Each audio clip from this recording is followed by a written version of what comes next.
మీకు లేదా? ఏం చేస్తాం రామయ్య, వాళ్ళతో ఎదురు తిరిగితే జైలుకి వెళ్తాం. నాన్న, మన దేశానికి స్వాతంత్రం ఎప్పుడొస్తుంది? మనలాంటి వాళ్ళు భయపడగా ఆపి రోజే పాపం మనకు స్వాతంత్రం దగ్గర పడుతుంది.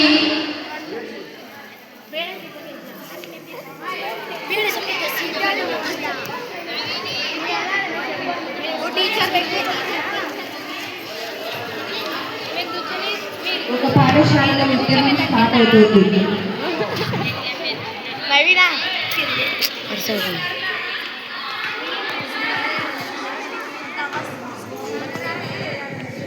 నమస్కారం టీచర్ గారు.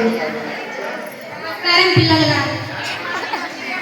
పిల్లలు ఈరోజు చెప్పబోయే అంశం మన దేశం గురించి. పుస్తకంలో మన దేశం గురించి లేదు. ఈరోజు చెప్పబోయే అంశం మన దేశం. మాస్టారు, మన దేశం గురించి మనమే ఎందుకు గొప్పగించుకోద్దు? అదే కదా మన ప్రశ్న. దేశం అంతా స్వాతంత్రం కోసం ఒకటవుతుంది. మనం కూడా ఏదైనా చేయాలి మాస్టర్ గారు. తప్పకుండా, కానీ గుర్తించుకోండి, మన పోరాటం ధైర్యంతో ఉండాలి, కానీ హింసతో కాదు. 1942 ఆగస్టు మహాత్మా గాంధీ ఇచ్చిన భారత్ విడిచిపోండి అనే పిలుపు దేశం ఉంది.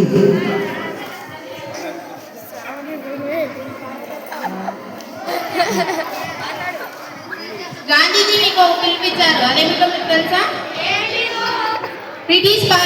బ్రిటిష్ భారతదేశాన్ని వదిలిపోవాలి. Quit India, quit India, quit India. మనం కూడా ఉద్యమంలో పాల్గొంటాం. తప్పకుండా.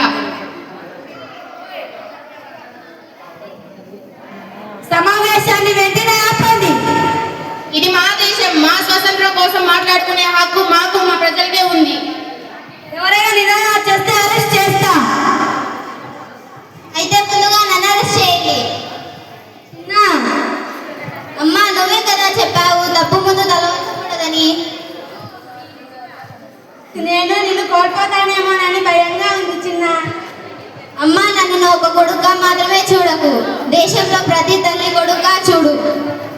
సరే, నేను నిన్ను ఆపను, కానీ నాకు ఒక మాట ఇవ్వు. ఏమిటమ్మా? ఈ దేశం కోసం పోరాడే నీ హృదయంలో ద్వేషం పెట్టుకోకు. మాటిస్తున్నానమ్మా.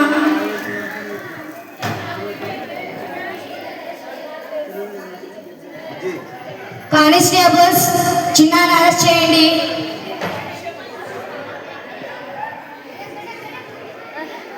చిన్నయ్య, ఏడవకు చెల్లి. ఈరోజు నేను వెళ్తున్నాను, రేపు స్వతంత్ర భారతదేశంలో మళ్ళీ తిరిగి వస్తాను.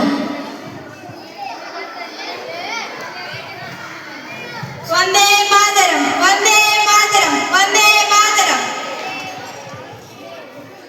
భారత్ మాతా కీ జై. Quit India, quit India, quit India.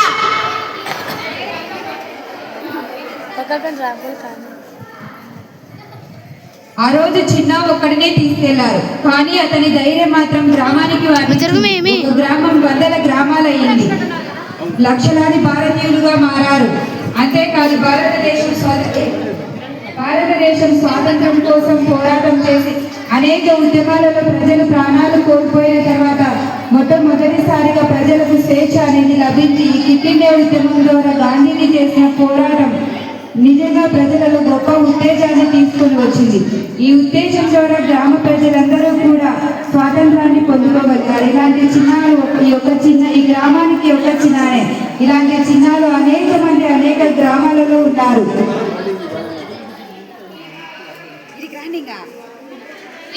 ఉద్యమం మనకు ఒక విషయం నేర్పింది. ఐక్యంగా నిలబడితే ప్రజలు అపారమైన వాళ్ళు. త్యాగం చేసిన వాళ్ళని మనం ఈరోజు ఇంత స్వేచ్ఛగా ఉన్నారు. స్వాతంత్రం పొందడం ఒక బాధ్యత, దాన్ని కాపాడుకోవడం మన కర్తవ్యం.